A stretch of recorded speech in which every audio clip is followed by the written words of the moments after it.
It's the Bird Emergency. I'm Grant Williams. This is the show where me gets to speak to pretty smart people who are doing great things in conservation. And today I'm talking to someone who has a pretty good public profile, in Australia at least, and is pretty savvy in the way of getting his message across.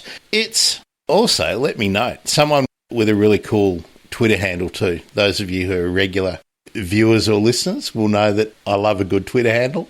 It's Professor Hugh Possingham, who is the Chief Scientist for Queensland. Hi Hugh, thanks for joining me. Hugh, I wonder whether it's something you've developed on purpose in your various roles, because you're also running a lab at the University of Queensland. But I don't know who the Chief Scientist is for any other jurisdiction in Australia, and I only know the Chief Medical Officer of Victoria because he had a bit of a fan club and people were printing up custom-made bed sheets and whatnot featuring his face early in the pandemic.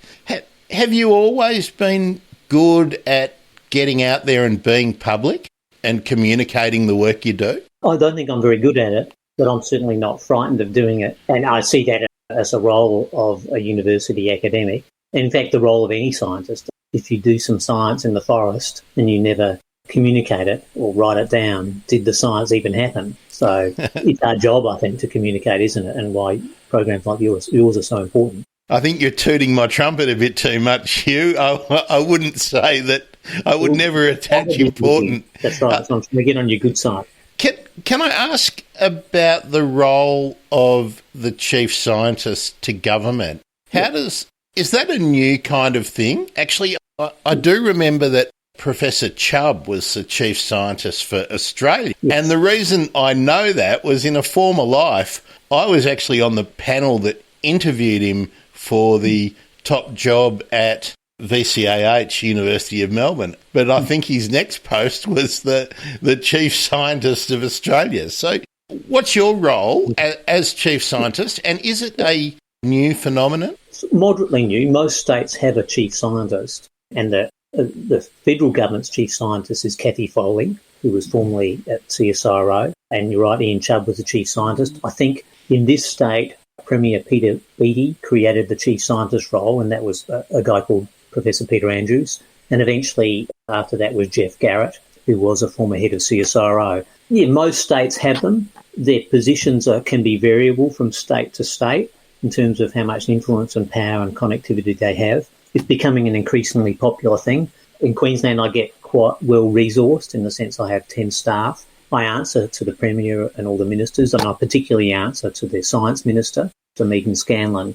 But I also happen to be employed as a public servant. So in that sense, I would say, given a little bit of latitude above and beyond a typical senior public servant, but I still have to sign the Senior Public Service Riot Act or whatever they made me sign to say what I love that. So whatever I had to sign, isn't that all of us where the terms and conditions run to 10 pages? We go, yep, okay, click. I wonder, Hugh, let's talk a little bit about Queensland without being too specific, but recently there's been two issues which have garnered national attention, and of course the Great Barrier Reef is one, and then the expansion in the Galilee Basin, isn't it? And I was particularly interested in the effect on the nominal little brown bird, a finch. But science has should have an impact on policy making in all areas. So apart from those sort of big ticket items, how about general planning policy, housing development, road developments? How much do ministers reach out to you as a Chief Scientist? It is a 3-day-a-week job, and there's about 20 ministers. It's challenging. Some of them have less to do with science than others, but most of them have something to do with science, which is good. The big ticket item, Dani, mine, is more or less done and dusted before I started, which was a year and a half ago. On the planning side, actually, I have our ministers very interested in that. The Deputy Premier, Stephen Miles, is very interested in it. And I suppose there's 2 or 3 hottish issues around planning. One is just the number of people moving into Queensland, particularly southeast Queensland. The statistics are really, well, the data's alarming. 100,000 people are arriving every year. 100,000 people.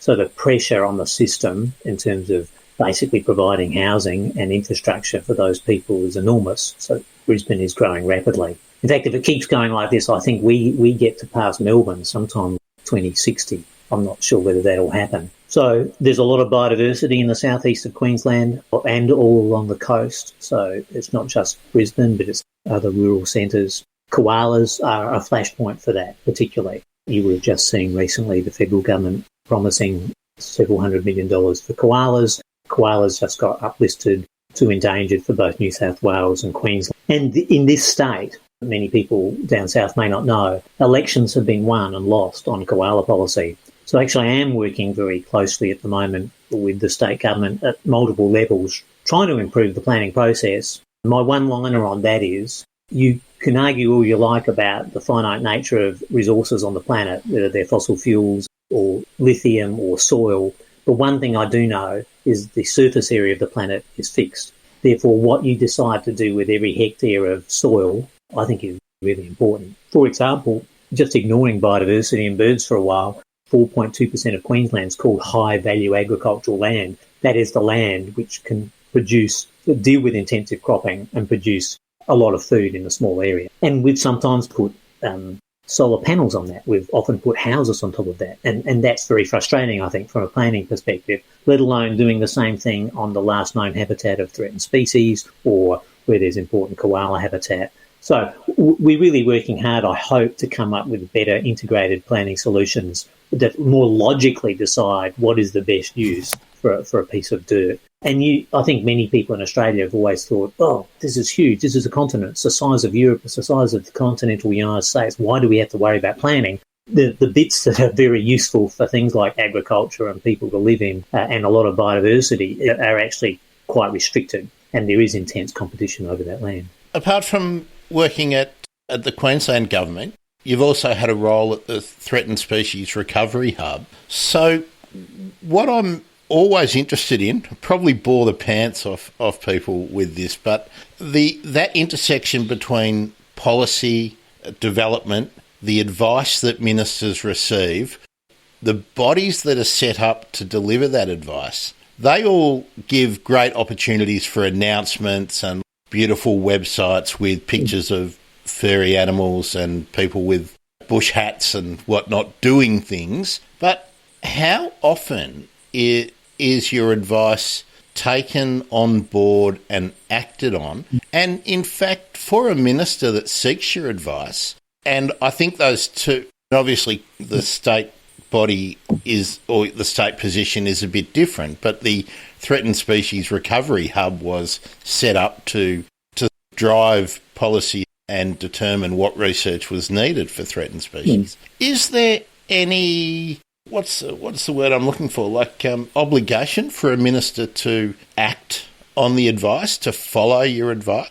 No, not at all. We're providing science advice, and then I think they would then say, and the science, I use the word science in the broadest possible sense. It can be economic advice, it can be social science advice, not just ecology and stuff, more traditional sciences. And of course now science includes the knowledge of First Nations people. So all that knowledge needs to be brought to bear on decision making. I think they always listen to the advice. I think they're beholden. But as scientists, we aren't really telling them what to do. I think the best advice is, this is the facts of the situation. This is the evidence. These are the causal chains between actions we take and events like declines in threatened species. And we can provide opportunities, but of course we're not doing everything. We're not looking at the objectives of local communities. We're not in a position to integrate all the things that a politician has to integrate. And so, in a sense, we're there to give them tools and options. So let me pick a particular circumstance,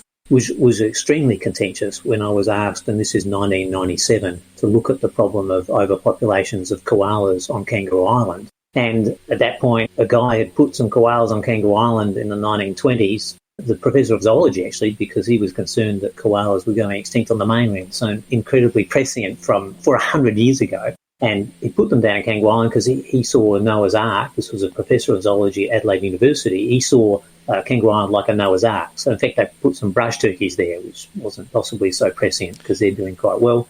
Koalas, platypuses, and stuff like that. Gangangs, believe it or not. The koalas ended up having 20,000 of them and eating themselves out of house and home and killing the trees that they were feeding on. And this has happened in Victoria routinely, as you would know. Koalas have been put onto islands and they've become overpopulated, and sometimes they've all just died.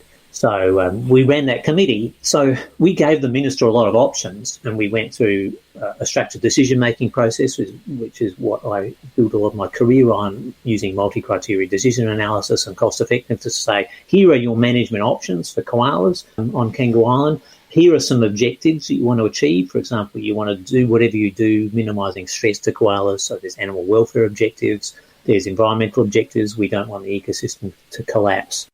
There are social objectives, and probably even though they're an introduced species, we might want some koalas still to persist from a tourist perspective. So you line it all up and then you give them that advice. Of course, you're bringing science to bear on the consequences of actions for outcomes, which is called a model, really, or a theory of change. And in the end, the politician has to weigh up the outcomes, I think, cost effectiveness, outrage, and all these other things. In the end, we did actually recommend some culling of koalas, but on the international outrage scale, that was too far for the minister to go. So in the end, they did a lot of translocations and they did a lot of sterilisations. So I feel as though we did our job in giving the minister all the pros and cons of various options, but in the end, the politician makes the decision. I'm pretty sure when you put that particular option in the brief to the minister that you already knew that would have been a non-starter, but as you say, you have to present it. Yeah. Hugh, how good do you think the scientific literacy, for want of a term, is amongst the politicians and senior bureaucrats that you must rub shoulders with? Yeah. In general, I'm very impressed. The ministers I've met here in Queensland over the last year and a half are smart, they're dedicated, they listen. They're very time poor, I'd have to say. Their ability to dig into the details is low, but they're interested in evidence. They're interested in doing the best they can for the community. So science literate, I think they assemble data, and let's maybe go to the senior bureaucrats who are also helping them make decisions and provide policy advice. One of them said, Hugh, no single paper will ever drive policy. They almost, let's talk about the Great Barrier Reef, they look at the weight of evidence, and particularly in the state government, I have to say, quite a few scientists working to analyse and synthesise information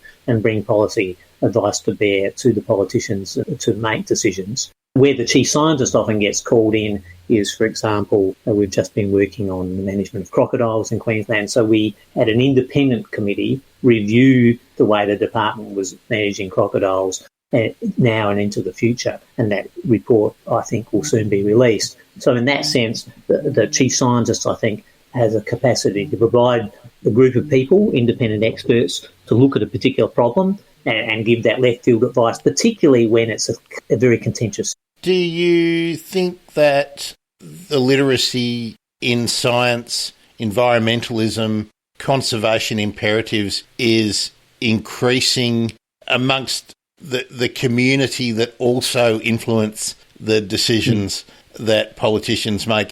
And I guess I'm always referring to where the money resides and is able to speak, and that's really in terms of development, particularly for housing. I think let's broadly just speak about the general public.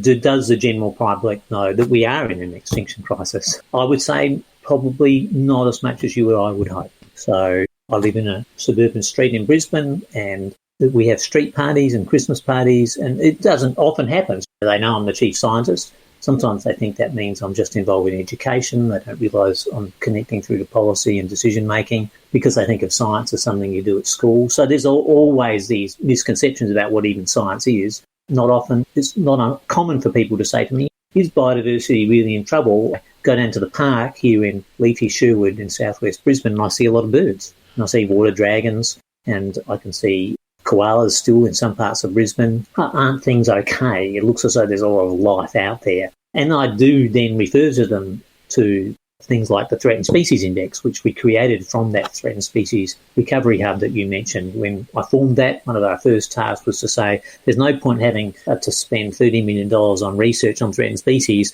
if we don't actually have some fundamental tracking of how threatened species are going across the nation. So part of our job, one of the many projects we did, probably 1% of our money was spent on getting an index for the state of Australia's threatened birds, mammals and plants. And that's been very influential. So I was surprised when we went to talk to Graham Samuels, who reviewed the EPBC Act most recently. Not that anything's happened from that review.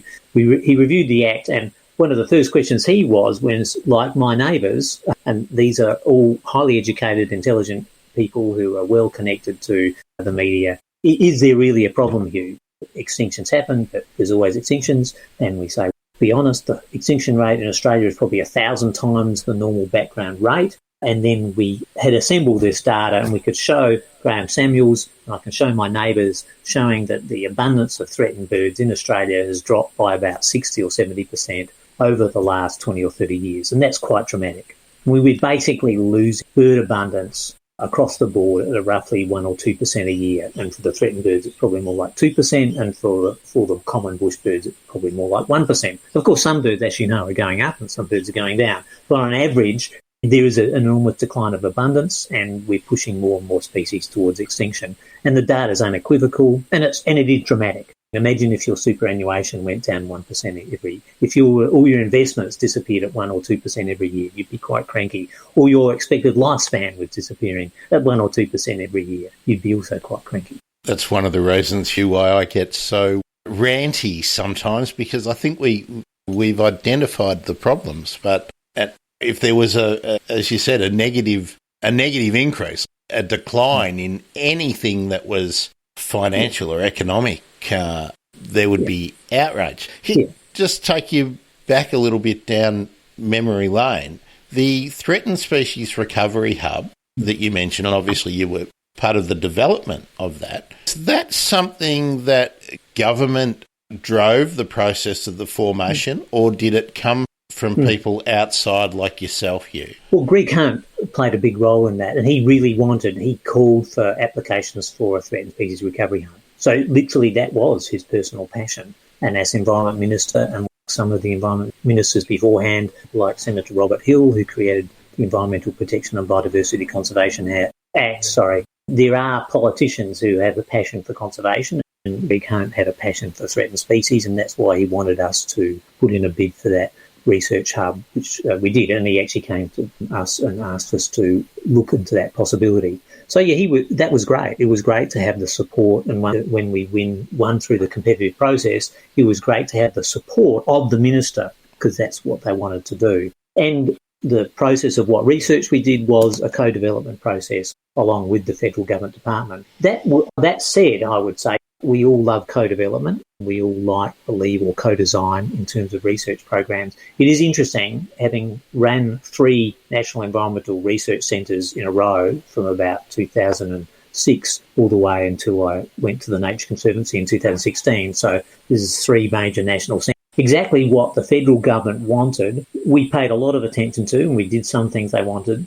Some of the things we did, they didn't want. In fact, sometimes they didn't like it. In fact, they tried to stop us making a threatened species index, oddly. They tried to stop us at various times working on biodiversity offsetting. It's very popular in universities to now say you should go to your end user and co-design research programs. I can tell you more stories, 6 stories, of where we've always gone through a co-design process, but we actually then, with the autonomy we have from getting a big grant, chose to do things they didn't like or they didn't want. And then within 2 to 5 years, they suddenly wanted. So a lot of people in the public service and ministers and policy people, they know what they want for the next year or two. I don't think they often know what they want in 5 or 10 years' time. And that's, I think, the beauty of having applied researchers in universities who can look over the hill and say, actually, you really do need a good offsets calculator, and we think you'll need it in 4 or 5 years' time. They tried to stop us, and we just kept working on it. And lo and behold, the work that Martine Marin,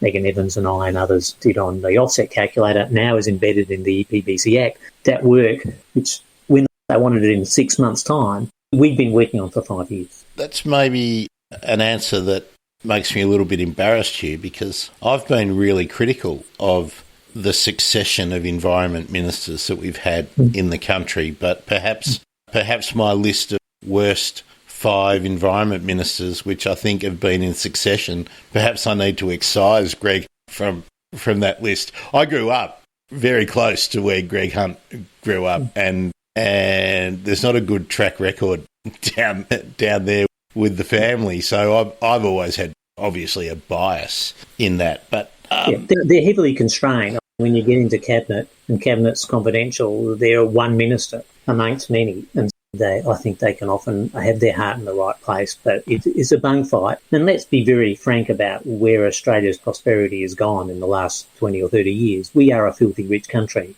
and a lot of people might say, where's the money? The money's all gone down. The health, the cost of keeping Australians alive, living healthier, longer lives, and the fact we're an ageing population, that is, the health budget keeps going up and up, and you can track it through time. The environment budget, most other budgets, agriculture departments, they're all going downhill bit by bit, and it's health where all our money is. And I think most people, I care very little to a certain extent about health, but most people, their primary concern is the health of them and their family, and that's why the money goes there. I think, Hugh, it's a really complex thing that if you look at it just the way you presented it then, is that's the biggest part of the spending of the government. But I would also put forward that a huge proportion of our wealth in the last 20 years has gone to people who are already quite wealthy in various mechanisms that the government uses to actually not collect money. So that if you look at one side of the ledger, it's all about health. If you look at it in the other side of the ledger, it's all about houses. Getting richer. And we see that all the measures of inequity in Australia are getting worse, and that's very disappointing. And we continue to cut tax. So one of my few letters I've ever written to the newspaper, it was about 15 years ago, was to the Australian. They actually published it. It was 3 sentences, and it said, I would like to pay more tax. I lost 99% of the readers then. The second sentence was, I lost everybody with the second sentence. I trust the Australian government to spend my tax dollars wisely.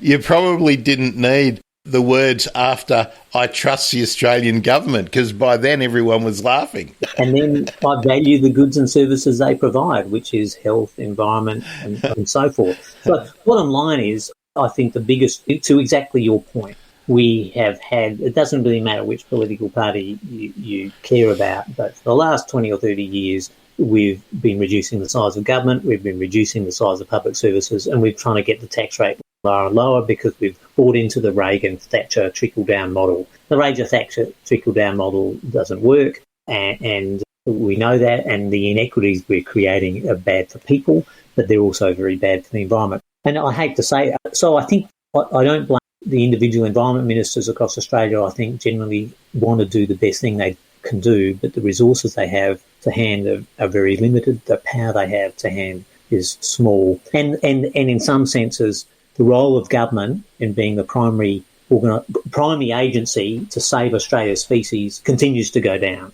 And so in the end, it's you and me, Grant. You, me, BirdLife Australia, Bush Heritage Australia, Australian Wildlife Conservancy, Queensland Trust for Nature. We've got to do it now because nobody else will. And Hugh, I want to draw into that list. It's actually every person who listens to what we're saying, who sees the segment on the 7:30 report or the news or whatever about platypuses, echidnas, wombats, helmeted honeyeaters, orange-bellied parrots. It's actually, while the organisations and the institutions that are banded together are important, there's far more sway in 5,000 individuals to write a letter and say, hey, we're watching you, bozo, because apparently a letter is 20 times more significant than an email because it takes so much more effort to do. Hey, and an email is 10 times more important than voting. So I always say when I end my talks, what can I do? I say, write a letter or go and have a meeting with your local member, federal, state, local government, doesn't matter who it is, and just say, I care about biodiversity, I care about birds. That single act is more powerful than you voting for your entire life. Yeah, the only qualification I'd put on that is that if you are able to move with 12 months out from an election to a very marginal seat. Do that and vote, but nobody can do that. But where I live, my vote doesn't matter a bit because I'm in an extremely seat. But going to a meeting on the other side of town where a minister or a junior cabinet minister is and tapping them on the shoulder and saying, hey, one, that's something they're going to remember. Also, I think calling electorate officers and being polite has some impact. Don't be ranty and shouty like me. No, I think being polite, I think the best approach for meeting anybody who's a politician is to first acknowledge something that they've done. You're going to see a member of parliament go and look at their maiden speech, which is all recorded. Just listen to it and then say, oh, I enjoyed this bit of your maiden speech. Hopefully there's one bit of their maiden speech you enjoy. And then just because you've got to acknowledge that they are a person who politicians I consider generally work very hard. I don't think the salary they get is particularly fabulous. So acknowledge what they do, acknowledge that they're there for the benefit of the public, and then start talking about what you care about. And even if you are in a safe seat, to be honest, I think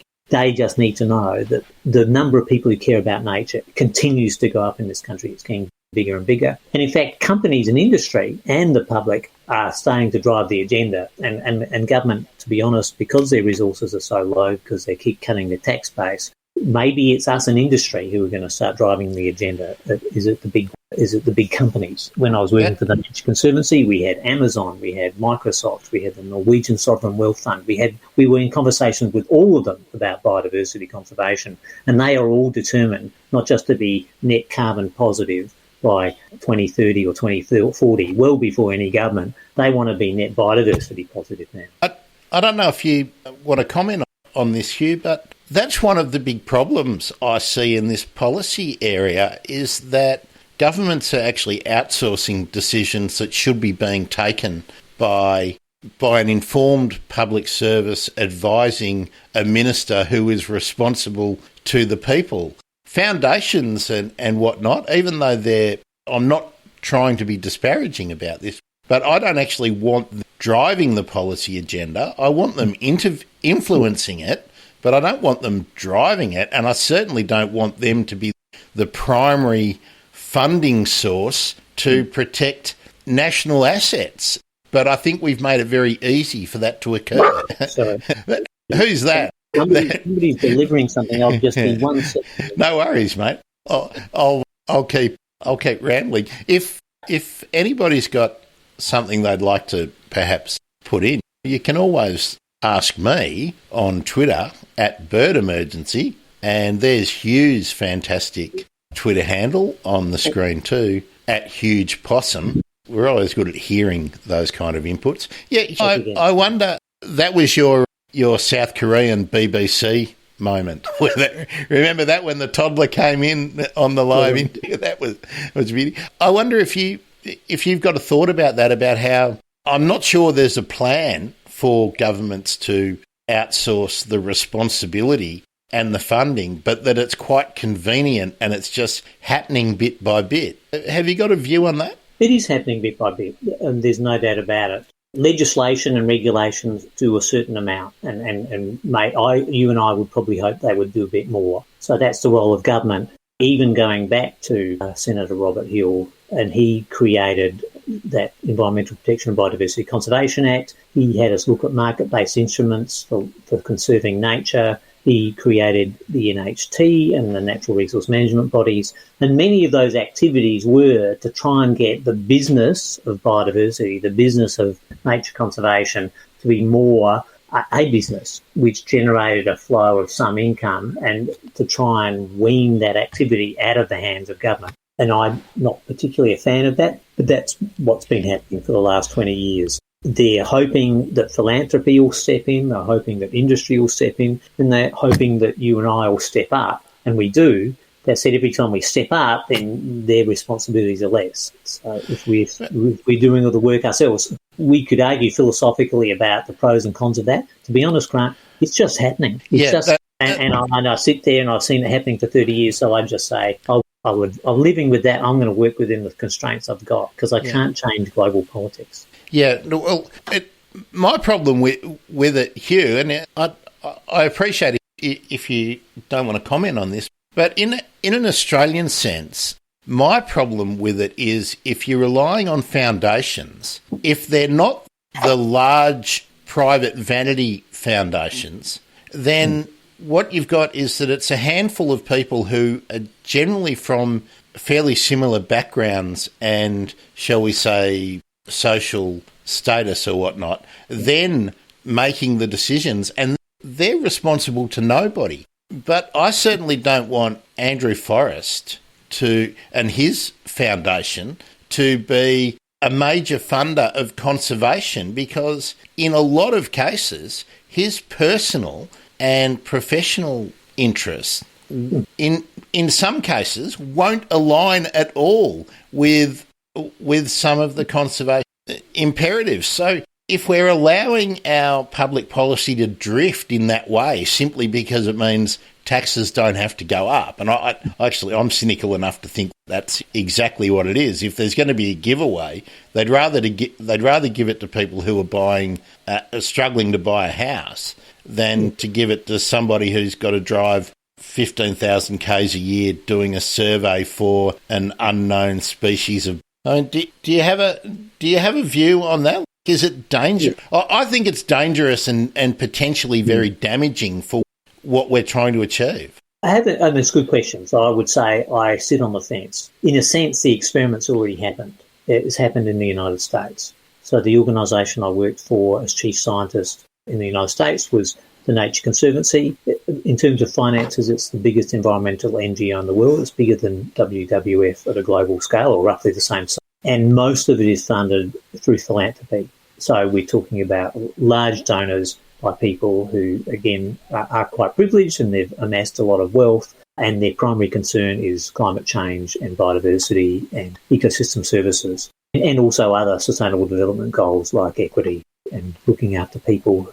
So that's happened. The Nature Conservancy over 70 years has managed to, in some way, protect, conserve, secure a very large fraction of the United States, and often given it to national parks. Sometimes they manage it themselves. Sometimes they put it under easements. So, for example, those of you who have been to San Francisco's on the south side of the Golden Gate Bridge, cross the Golden Gate Bridge, and you see why isn't those beautiful grasslands and woodlands, why aren't they all houses? Some of the most high-value housing land in the world. It's because conservation groups like the Nature Conservancy have protected that land.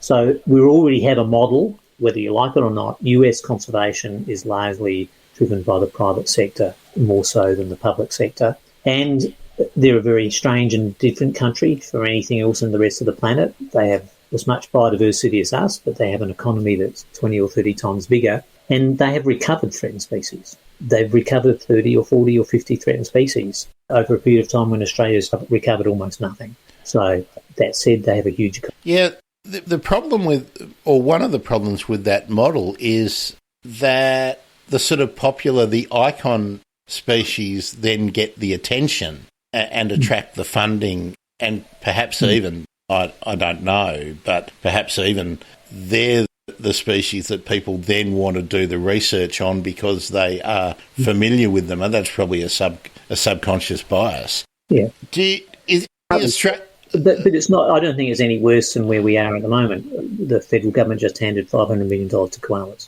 The US Endangered Species Act has stopped dams for snails. One of the most powerful threatened species in the United States is the gopher, which is quite cute, but it's not a koala, and it's not a moose, and it's not a wolf. No. So I think, and the Nature Conservancies, the primary activity was building a representative protected area system based on ecosystems. So it was pretty well threatened species neutral, based on fundamental principles of conservation science.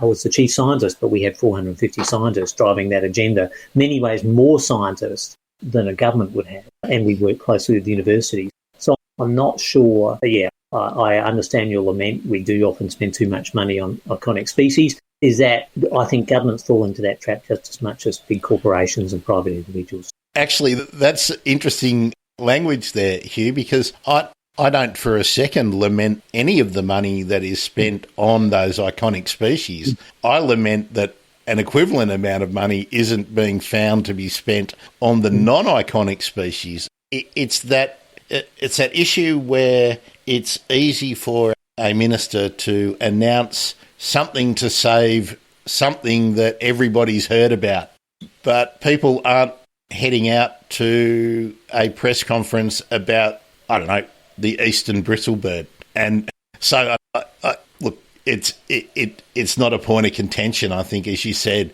it's here.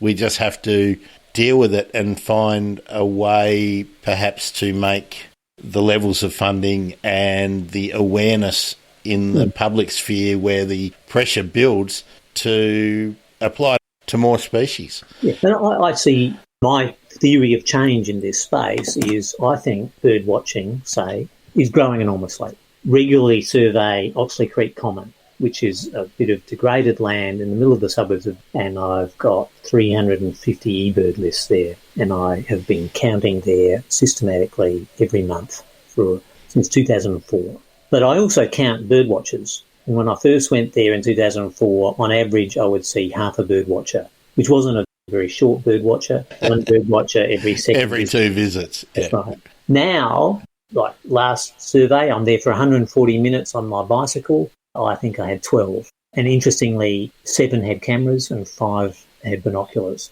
So bird watching is booming. Natural history is booming, and you would have seen it through your show, but a lot of it's to do for photography, a lot of it's to do with smartphones and apps, the availability of information, the ease of which you can get calls, and also eBird and bird data, being able to see all this data. So to me, that's the core of the conservation movement, and it's much bigger in Europe and North America. And as that rapidly builds, I think the pressure will be on for things like the eastern bristlebird, a small brown bird that's really hard to see and nobody expects to see because they're hard to find. Certainly the northern subspecies is almost impossible to find. I have seen the southern one consistently down at Jarvis Bay, but I think the pressure is going to build. So I'm very optimistic because I feel natural history, some aspects of conservation ebb and wane, even things I suspect like climate change, but natural history people remain conservationists for their whole entire life. Hugh, audio stuff's really important, and I just want to totally bring something unrelated in. Is that a blue budgie or a green budgie? I can hear one in the background, or is that outside hanging around? It could be. I thought it was. No, there's no budgies nearby. I haven't got a caged bird. We have. Yeah, good question. Oh, maybe it was just Laura Keats chattering to each other. Yeah. There we go. Totally threw it off track, but I thought, you've got a couple of budgies in the kitchen. Hugh, can I go back to something you talked about earlier? Offsets. Now, sort of sometimes a dirty word. I'm always making light of them. How are we using offsets? Do you think are we using them better, or are they, as I sometimes think, a convenient way for a developer or any proponent of development to give a politician an easy way to say yes? Yeah. And without going, I hate these words, ideally when a development is progressing, whether it's a coal mine or a road or a housing development, we should go through the mitigation hierarchy, which is a terrible phrase, but we should avoid and we should mitigate. And so we should basically, if we're threatening something like mudflats where eastern curlews are, or habitat for eastern bristlebirds, anything that's listed, or migratory and so forth, or rare and threatened ecosystems, we should really be trying to say no. And in fact, our advice to the Samuels review of the Environmental Protection and Biodiversity Conservation Act, and my continued advice to Australian governments, is we need more places that just said you can't do anything there, and you should just not even consider developing in that location. It might be 3-5% of the country with a last known population of threatened. But unfortunately, you're right, because we don't have that red map of this is a no-go zone. And they will try and avoid, and of course different states are different with respect to their legislation.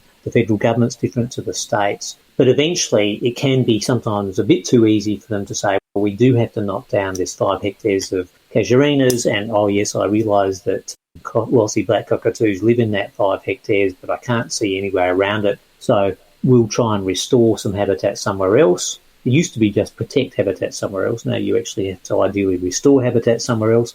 That said, of course, as well, so if you plant a casuarina seedling, it's not going to be useful to a glossy black cockatoo for 30, 50 years. And certainly if you're losing hollows, it might be 100 years. So that's the bad downside of offsetting. Ideally, it makes it much more difficult for them to destroy habitat. Ideally, we do end up in 50 to 100 years' time with more habitat, but there are plenty of examples of it not working very well. My offsetting, I think, is getting better, and I have worked with many state governments to improve it. Is it perfect? It's far from perfect. I just think it's better that we have some offsetting, because if we had none, we'd get nothing. Yeah, that's obvious, isn't it, that if we didn't have any, we'd have none. But I wonder, Hugh, in the time that it's been commonplace that awarding permission to do something, be it, as you said, a port, a development, new factories on the outskirts of the suburbs that then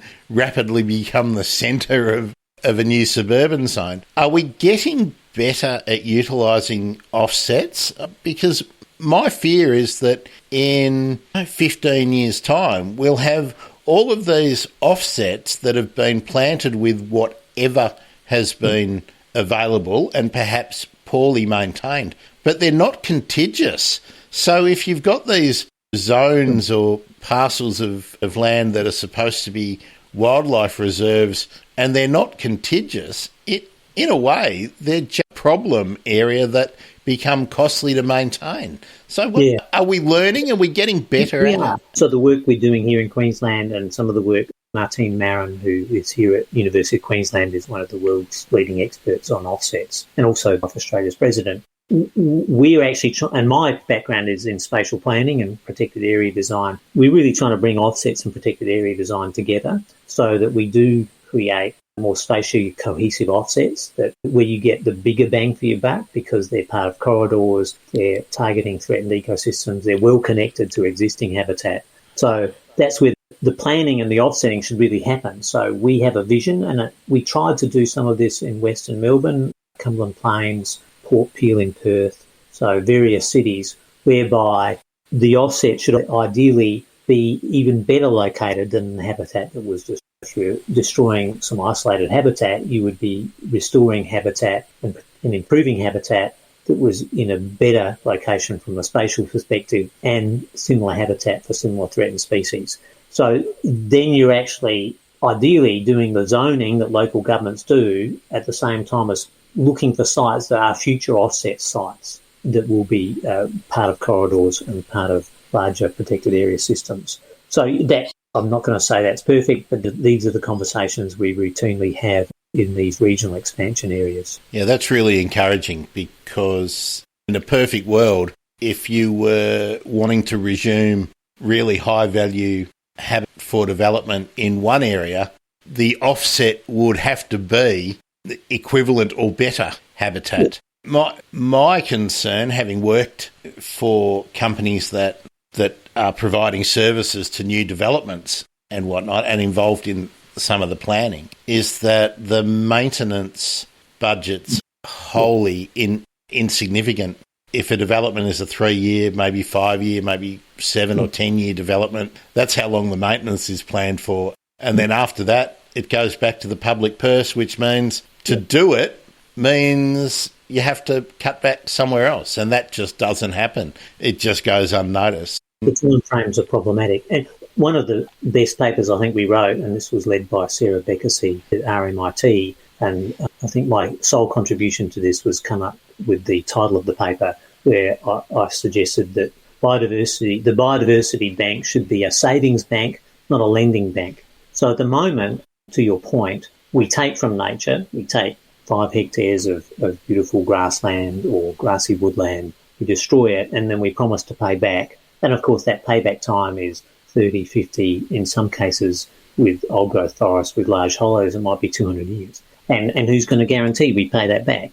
Because not many institutions last 200 years. So my hope is that, and we're talking, call them advanced offsets in Queensland, is that there'll become a premium through legislation and processes whereby if you decided to start to buy some degraded, say, dairy land and start restoring it into rainforest or grassland or grassy woodland, then you could sell your offset at a premium in the future because it already exists. And you could show them, hey, look, I've spent 7 years making this grassland. Look at this grassy woodland. The trees are already 8 metres high.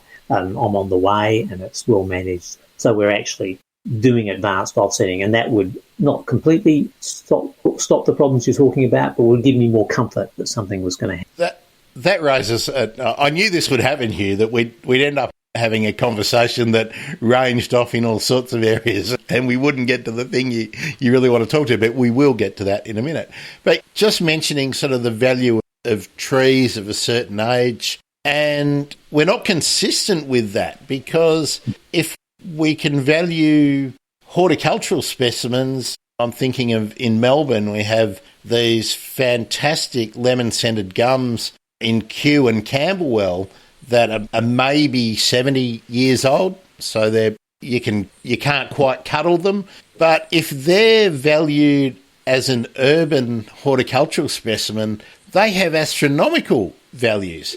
But if it's part of really important habitat in, I don't know, let's pick a location, Mullaney or something like that, 150 kilometres from an urban centre, those sticks of timber have almost no value from a financial point of view. Are we moving towards something where we can really value individual stands or even individual trees or blocks of remnant vegetation in a way that a landholder can really use to increase their wealth? I hope so. And I hope that this process, really what you're talking about is paying landowners for ecosystem services, where the primary ecosystem service might not just be about soil and carbon. The carbon market's already working. There isn't really a soil market per se. There is water trading, so people restoring riparian areas, they can be rewarded for improving the quality and quantity of water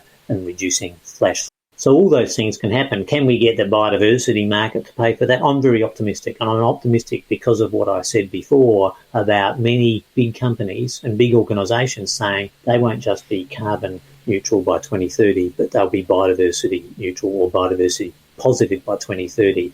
So they'll be looking to protect and restore those incredibly valuable assets that you're talking about, not turn them into money, but turn them into metrics of biodiversity performance. So we have things like habitat hectares. We can start to assess the contribution of scattered large old trees to woodland birds. So once we can start to quantify those benefits and, again, not turn them into money, then they start to be tradable items, and people want to have ledgers.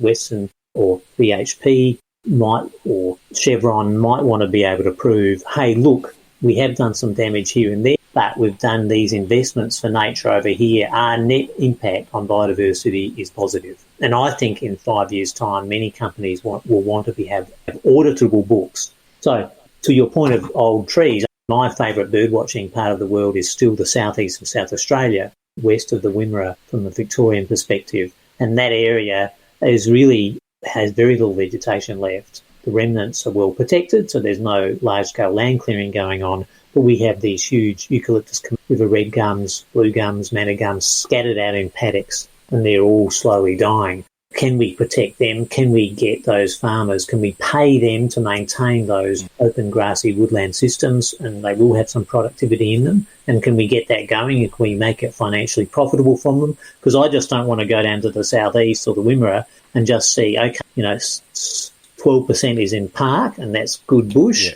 And then I'm just seeing bare paddocks. And that would be a disaster for biodiversity. Absolutely. And that's the world I'd like us to move to, in that all of those individual landholders, and often they're on marginal properties. So I'd like a situation where they could fence off those old remnant eucalypts, as you've mentioned, and that if they decided to fence off around that, what we see is often 3 metres or something from the trunk is fenced off, and they go, oh, there's my wildlife refuge. In one way, that's useless. In one way, it's really important, but in another way, it's useless. I'd love them to be able to fence it off and then a corridor to their boundary property, and then that we find a way through the taxation system to allow them to actually make that land that they sacrifice to biodiversity profitable for them. not just that we cover the cost of the fencing, Yes, but that we also make that portion of land able to earn them, or at the very least give them an offset for their average earnings over maybe 15 years per hectare that they have sacrificed. That seems to me to be able to incentivise people to do the right thing, especially in marginal farmland, which is what so much of Australia is. And it's what the Wentworth Group has been saying forever. You look at our reports and we're always saying we need to work out how to pay our landowners to do all the things you're talking about while producing food and provide all those broader landscape scale ecosystem services, even if it's just amenity, let alone biodiversity. And I feel as though the carbon market, as it's gone on, hasn't always met biodiversity needs. But as we get more sophisticated, I think the resources and money will flow because these big companies will want to be able to go and not just say they're carbon net positive. They'll want to say, I am biodiversity net positive because of all the things that I've done by paying farmers to do these activities. And they're the best people to manage it on the ground. The worst thing would be to have government involved in those things because they basically... What you wanted to talk about is probably quite allied to what we've just talked about, and that's the notion in conservation and environmental action of triage. So generally we're familiar with it as a medical term, but it's increasingly being used in conservation, particularly from maybe the middle of the last decade. So would you like to introduce why it's a really important concept? Yeah, and we all have to make choices. So as we've been talking about budget constraints a lot, whether we're a big company, the government, or Bush Heritage Australia, we have to make choices about how we allocate our effort to acquiring land and managing that land and investing in different species on that land. So triage is really just shorthand for prioritisation. And that's where most of my lab's research and my group's research has worked for the last 30 years, is to get people to focus on the actions that deliver the big return on investment. We tend to call it prioritisation. People get very arced up about triage because for them they immediately see these are the things you're not doing, and then they worry about all the things we're not doing. Well, you and I know that in Australia at the moment, the majority of threatened species have no recovery. The majority of threatened species have nobody working on them. So we're already not doing a lot. In prioritisation processes, you work out what not to do most logically. So you try and deliver save as many species as possible for the best outcome, given the resources you have. And we've generally found that that's worked well. New South Wales and now Queensland and in the past New Zealand have used those prioritisation approaches. And what we find is that when you present that to governments, they actually say, oh, you've got a rational approach to allocating funds to conservation actions, we'll give you more money, which is good. That is always good. More money for conservation. We all want that. I also want it to be backed with personnel and appropriate equipment and all those kind of things as well. It sets up often the idea that we have to pick winners and losers, that some species are going to win and some species are going to lose. Is that inevitable? And what's your take on that? Yeah, we already are. So we've done that. We just didn't tell anybody. So of Australia's almost 2,000 threatened species, we've picked the losers. We just don't ever admit it. Let me give you an analogy for, say, and the reason why we don't do it is nobody wants to talk about what they're not doing. Let's say I'm the Premier of Queensland and I am running into an election. Would I go from town to town? I'm in Rockhampton. We're not opening a new hospital here because we've done a proper analysis and we've realised, given the resources we have, the best place to open a new hospital is not Rockhampton, but it's Gladstone. You don't win many elections, tell people what you're not doing, but it's honest. It's absolutely honest. What we do is we go to Gladstone and we say we're going to have a new hospital. And then the people in Rockhampton may be a little bit annoyed, but we don't rub it in their nose by saying we're not doing it. But to be honest, we're not. So that's what prioritisation runs the risk of and why the science of prioritisation is completely logical. Maximising the return on investment from all our activities in conservation is absolutely essential.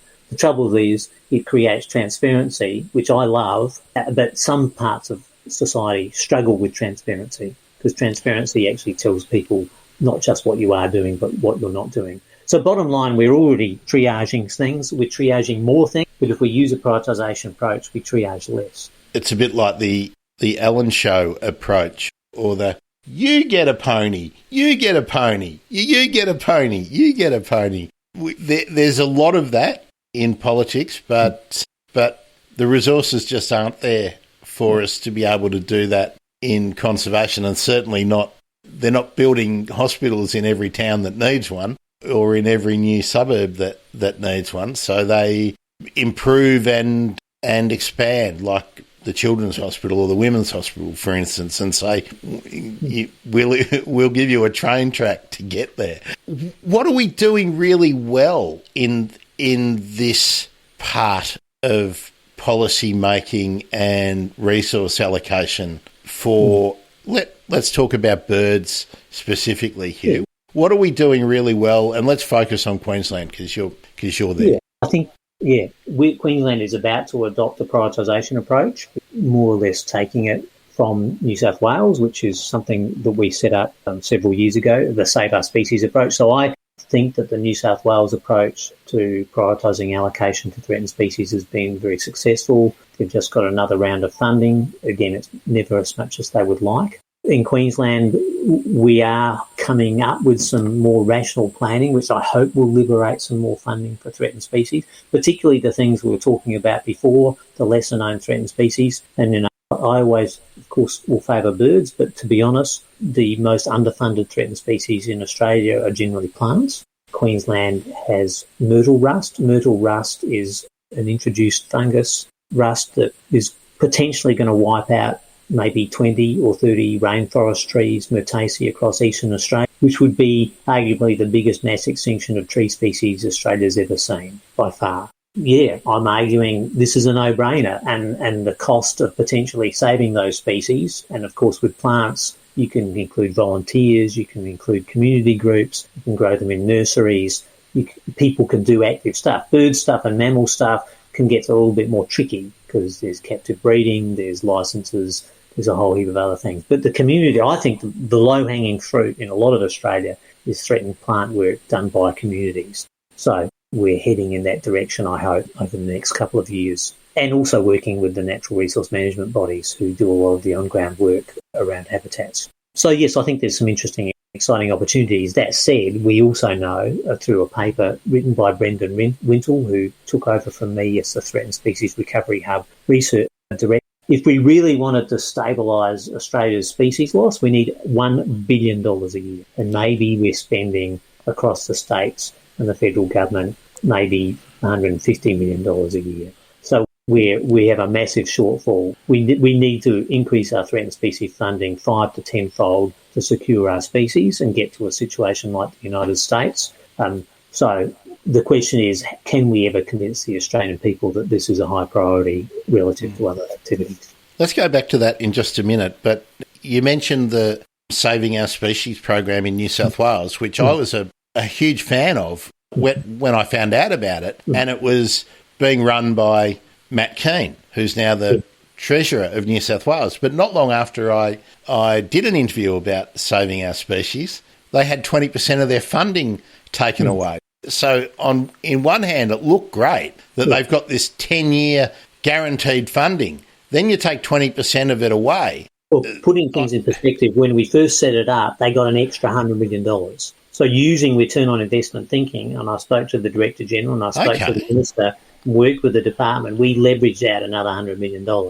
Now, that has fallen back, which is disappointing, I agree. But if you talk business to politicians and return on investment thinking, they like it. So can I take from that answer here that that 20% cut more as being not so much a reduction, but that's almost a dividend payment to the government in a way that it was successful, so you got extra at the front end so that they're taking a bit away at the back end? No, I don't like the 20% cut. I think they should have had a 20% increase because we're still way short. We're still way short of what New South Wales leads, let alone the rest of the nation. So, no, I would just say that a whole heap of government departments were told to cut. Yeah. And of course, Matt Keane's the Treasurer now, so this is where his commitment to the environment can be can be tested because it's within his want to make some changes. But I don't want to focus on him because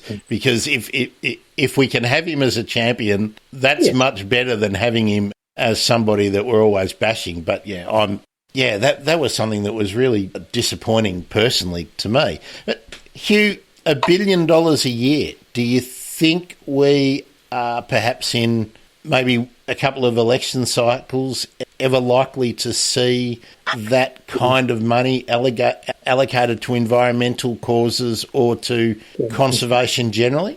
I don't know, to be honest. I'm always optimistic that we should, as a scientist, Hub was always there just to say this is what you need. If you really want to stop slow extinctions down to an acceptable level, these are the resources that you need. And to my mind, many politicians will say to you, in the end, Hugh, if most of the Australian people want it, we'll do it. So I'd say that the fight is still in everybody's street, in everybody's neighbourhood. It's getting them out, enjoying nature, loving natural history, understanding that we are in an extinction crisis. And once that movement grows and it grows big enough, it'll go through to the ballot box and it'll go through to the funding. So it's a long haul. It's a long haul. So in some senses, we should lobby politicians. We should talk to politicians. We make our voice heard, but we also have to talk to one another. Now, as we said when we were setting up our discussion, you're also at University of Queensland. So you've been in academia for a long time, worked overseas. As you've mentioned, you were in the UK as well as in America. What's your feeling about how our educational institutions adapting and delivering programs, developing labs like your own that integral to conservation? How do you feel we're going in Australia generally?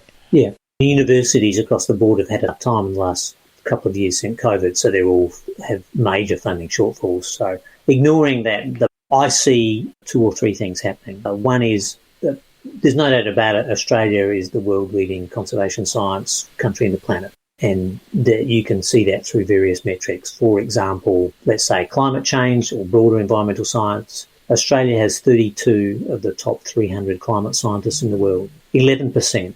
We don't have 11% of the top medical scientists. We don't have 11% of the top astronomers. This is something where we're truly world-class. In conservation science, we probably have 20% of the top scientists in the entire world. So we are the envy of the rest of the world in terms of the quality and the quantity of science we do in conservation and ecology.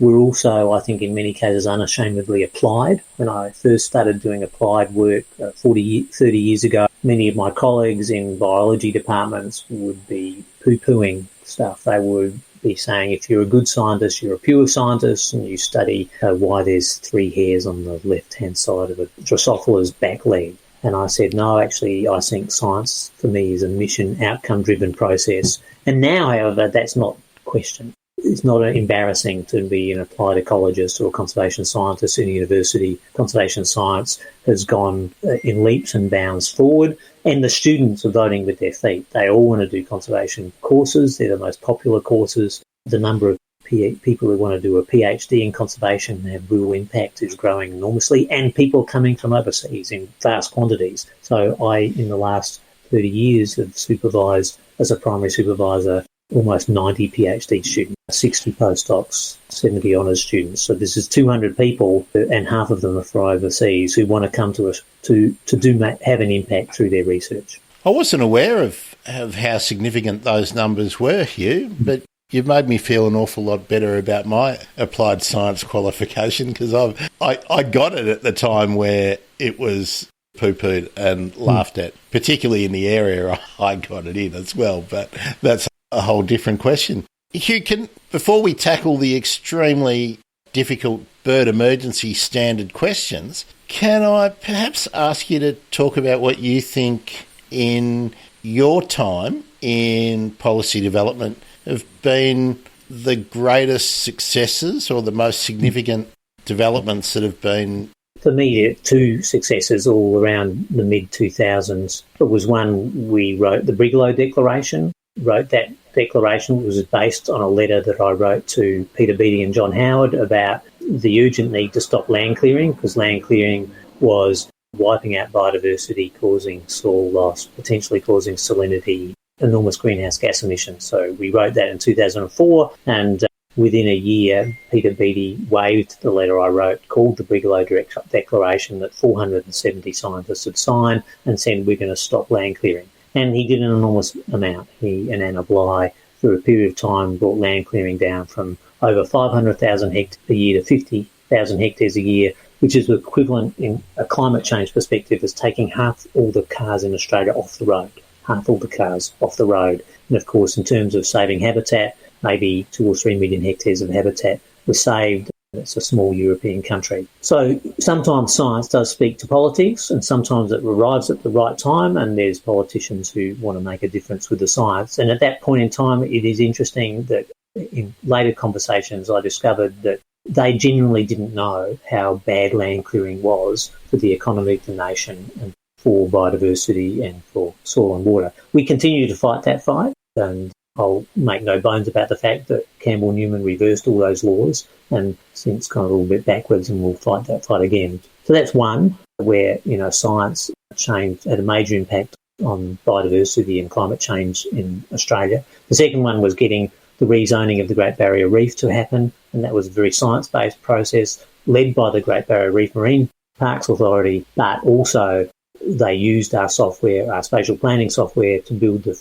first and largest systematically designed protected area system in the world that protected at least 20% of every ecosystem type and anything else we could map. And that model of building a representative protected area system that was implemented in the Great Barrier Reef is now being used all over the world. Organisations from Belize to Seychelles to South Africa, even to the United Kingdom. Australia's ability to build well-designed protected area systems that are connected and representative, and which hasn't always gone so well in some states and federally, that approach in the Great Barrier Reef has been a global first-class example. Of course, the Great Barrier Reef has many other problems, but the design of the reserve system has assisted a lot. And as a clear example of science changing policy on the ground and then going global.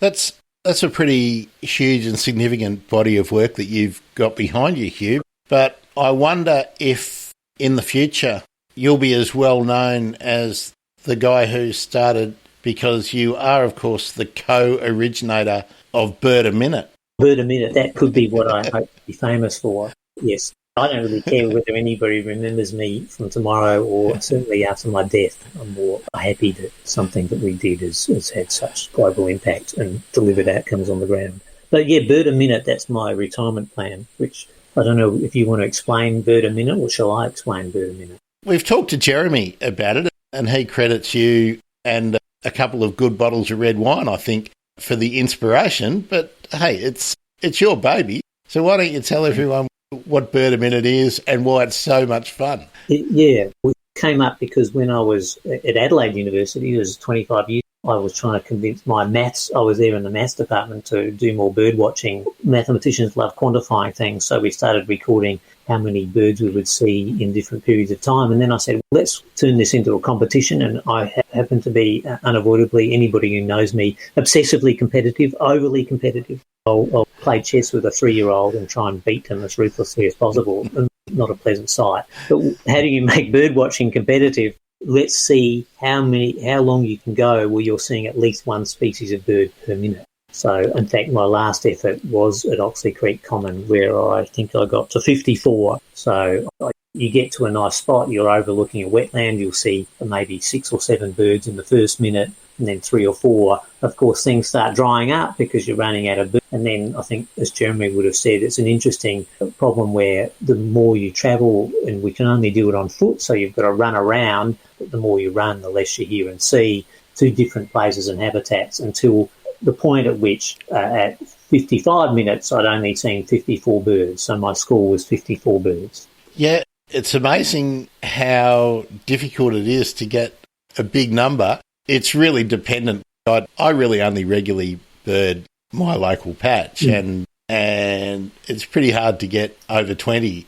here without having to stop. But why I think Bird a Minute's great, I gravitated to it, is it gives people the opportunity to perhaps plan a twitching adventure And that a family, instead of, oh, Dad's off looking at birds again, it's like playing spy on the way there in the car, that you can bring in the non-obsessive birder members of the family or the friendship group and get them involved. It's a fun little game. And actually, I would say I tend to bird by ear almost entirely. So many of my 54 species, probably 20 of them I never saw. The advantage of having a second person, and it doesn't matter who they are, whether they know much about it or whether they're 5 years old, is I am entering into eBird when I'm seeing, and I'm listening and I'm focusing, and I'm often not looking up.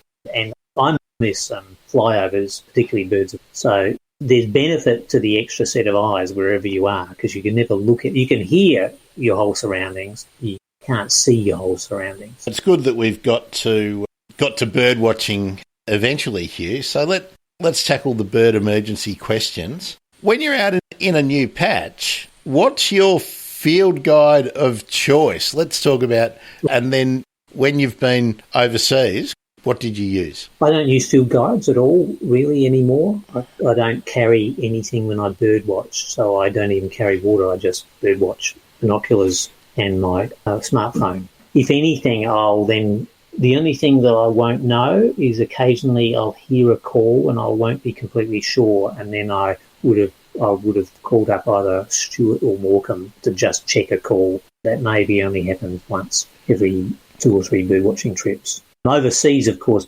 the field guides are essential. I have a collection of field guides, and I have field guides to places I've never been to, I'm embarrassed to say, because I just love them. So I love field guides, and I have a field guides to the birds of Venezuela, and I just sometimes like to look at it. My modus operandi going to new countries, and I have managed to travel to lots of countries in my life, which has been great, is to use the plane trip to look at picture after picture, and I memorise as much as possible. So when I get there, I don't have to look at myself. I'm just basically trying to memorise as many birds as possible. Now, that, ladies and gentlemen, is a bird nerd. There is no doubt about that. Hugh, just stray a little bit. How did you go from studying mathematics, because that was your first degree, I think, I'm right. How did you go from being a mathematician to being a field guide reader every time you're on a plane? When did birds jump into it? Birds came in early. So my father was a bird watcher, so I was bird watching by the time I was 10.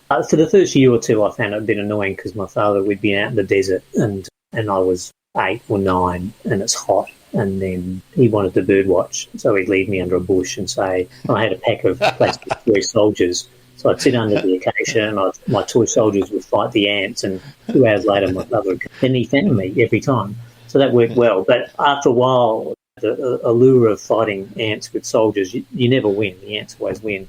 Wore off and I started bird watching. So I've been bird watching for a long time. And my father, who was an engineer, really started getting me interested in, without having a background in science or ecology, because he was an engineer, just counting stuff. He was interested in numbers and patterns and seasonal changes. So we were a little bit obsessive about quantification, and that means that I went into maths knowing that some of the maths I was going to learn was going to be useful in my career as an ecologist. And it gives you an enormous advantage having a lot of quantitative skills in the field of ecology. Ecology has become more and more mathematical every decade that's passed. And in some sense, it's a fortuitous bonus having those quantitative skills, because I can bring them to conservation problems, and most of the people in conservation are not always great at computer programming, statistics and modelling. Did you actually went into your mathematics degree already with an eye on a further career as an ecologist? Did I hear that right? To a certain extent.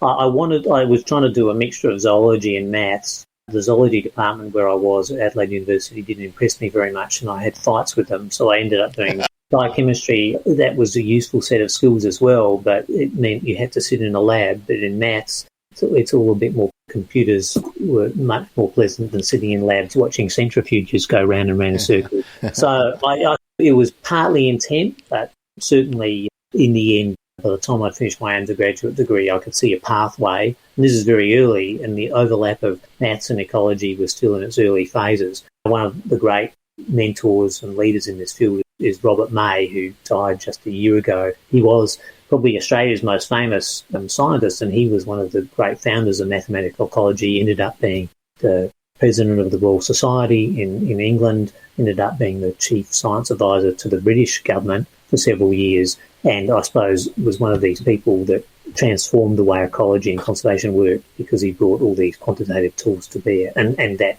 was 20 years ahead of my... That was a nice diversion. There's so much to talk to you about in terms of where your career has gone, but you mentioned that you, when you're out bird watching, you might pull up one of the apps.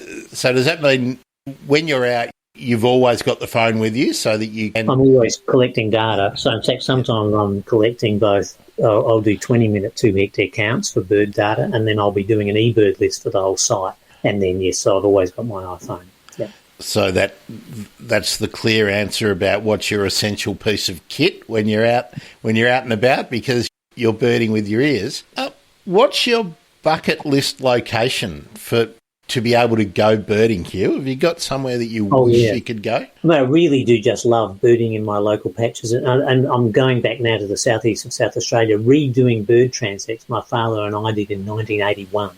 So my passion is actually taking that area and trying to understand what's happened in the last 40 years. I did vegetation maps, we did transects. So that's probably my obsession. But at the back of my mind, I do seeing new birds. My Australian bird list is not great because I'm not a twitcher in the sense if somebody says an Indian, some bird from India or Siberia has turned up in the middle of New South Wales, I'm not going to go there. I don't seek out rarities or what is it, South Island pied oyster catcher turns up at Port here, I won't bother. I like to see birds where they really live. So where are my big gaps? Definitely Cape York. I haven't been to Iron Range, and I've got 22 birds that I need to see there. The grass wrens, I've got 5 of the 13 of them. I draw when I look at those grass wren trips and think about seeing half a dozen more grass wren species. So I really do love bush birds, to be honest. And the big gaps in my Australian list are pelagics. My enthusiasm for sitting on boats in the middle of the ocean vomiting is quite low. I like all birds, but I really love bush birds. I love the interaction between birds and their habitat. I love habitat specialists. So I just love seeing a mangrove gerygony. Nothing makes me happy. Or an eastern bristlebird in dense heathland. Heathland birds also fascinate me because they're such specialised habitat dwellers. Well, I think we've skipped over most of them just in the conversation, but have you got a bucket list bird, Hugh? Not particularly, no. My favourite birds are black-chinned honeyeaters, which I don't know why, I find them an interesting declining woodland bird. But no, there's nothing particular that I do. If I'm going to add to my list, I really want to focus on Australian bush breeding birds. There's probably at least another 80 or 90 of them I still haven't found, and some are in difficult places. So the black-chinned honeyeater, that's your favourite Australian bird? Yeah, I don't think it's anybody else's favourite Australian bird.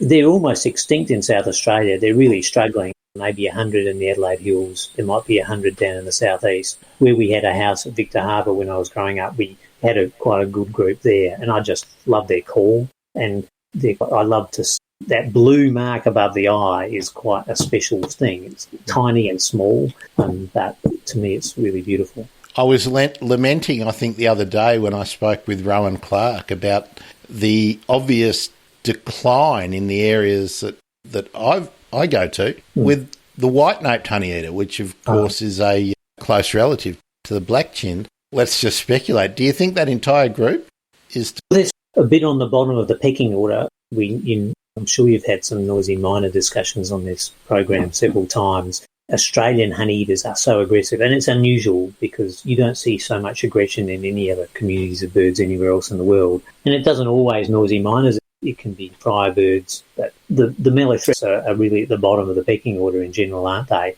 And so as we change and modify habitats, I think they have suffered disproportionately. They're always being chased by something. And it can even be a white-plumed honeyeater that's chasing them, or a yellow-plumed honeyeater. They're just more territorial and aggressive. And I suppose those little mellothreps honeyeaters, they tend to be a little bit more nomadic, so they're not used to defending their resources. Yeah, and overlooked because of the way they hang out. They're not like the yellow-winged honeyeater or the white-plumed that are in your face. If they're around, you see them. Hugh, we've almost got to the end, but here's the hardest question for you. And it's a doozy, so are you ready? Yes. What is the best bird? What is the best bird? So I'm going to stick with black-chin honeyeaters for the reasons I already meant. I do have a bit of a fondness for individual birds that are in their own family. So, well, maybe to your point, would I like to see most? That probably means plains wanderer has to be on the top. I've not seen a plains wanderer, so I'd love to see it, something that superficially looks like a quail but isn't a quail. So I've probably enjoyed seeing birds like that, secretary birds. I'd love to see that thing in Africa. Is it a shoebill? Yeah, the shoebill stork. That often comes up as a favourite. Yeah, any of those, is it 37 or so birds that are just in their own family? I just think it's special. Seeing all the birds in the world is clearly impossible. My total bird list is still well below 4,000 globally. But I wouldn't mind seeing every family of bird at least once. That's a doable task. People get that done. Do you know off the top of your head, can you tell me your Australian number, or do you have to go and look it up? No, I don't know. Of just birds in general or families? Well, either just birds in general. A compulsive twitcher will be able to rattle off a number. Not yet. I'm not. I think my Australian bird list is at 567, which is missing names, adjectives, and Northern Australian things.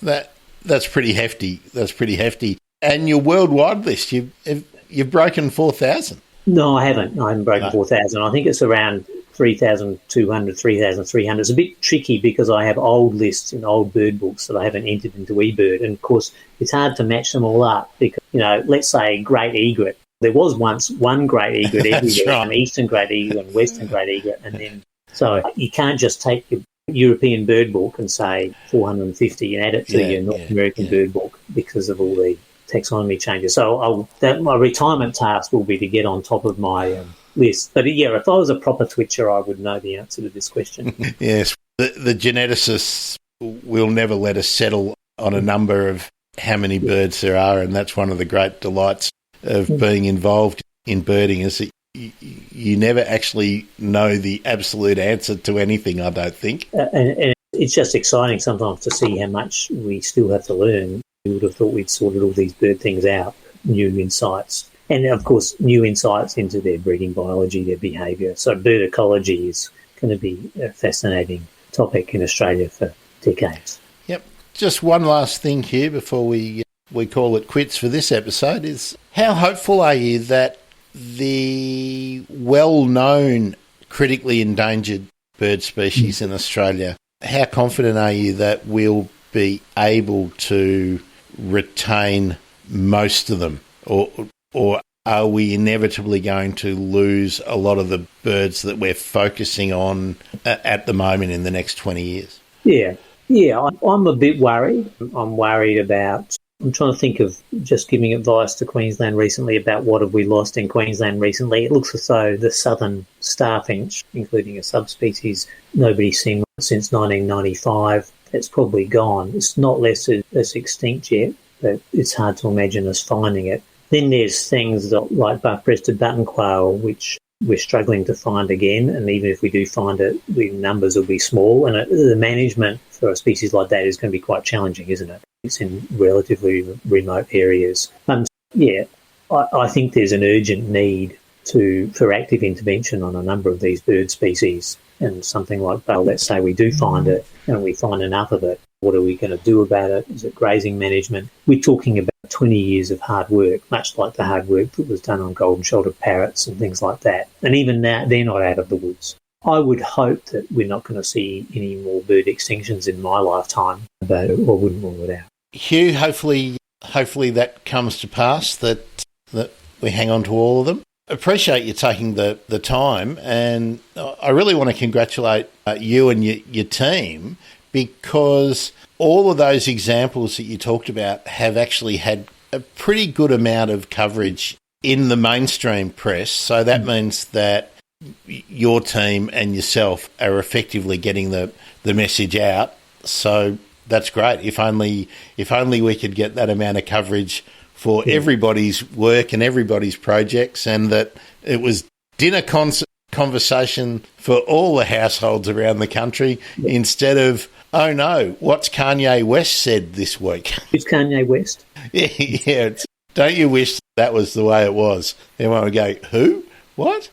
So thanks so much for joining me. It's been very educational for me, and I'm sure anyone who watches. And there's so many issues that we've come up. Perhaps we might be able to talk about some of them in greater detail with some other people in a Monday megaphone sometimes down the track. Oh yes, they're always good to have somebody to argue with us. Yeah, no, it's been thank you. That's right. Actually, one thing that's just come to mind, there's another University of Queensland person who's very prominent on bird Twitter, and that's Dr. Nick. Is he one of your brethren there? Dr. Nick and I have the odd chat. That he likes the photographs and the night birds and stuff like that. Yeah, it's fun. And I think one of these people is also getting the word out there. And obviously he's a brilliant photographer, and I couldn't take a bird picture if it fell on top of me. I'm so bad, it's embarrassing. I post the worst bird pictures in the entire world. There's a shout out to Dr. Nick, who's at the St Lucia campus of University of Queensland as well. If you want to follow Hugh and his terrible bird photos, it's Hugh Possum. Huge Possum, beg your pardon, Huge Possum on Twitter, and you'll see some very interesting factoids and some awful photos of birds. Hugh, thanks so much for joining me. I'm Grant Williams. This has been the Bird Emergency. That's the Chief Scientist in Queensland, Hugh Possingham. Thanks, everyone. Bye.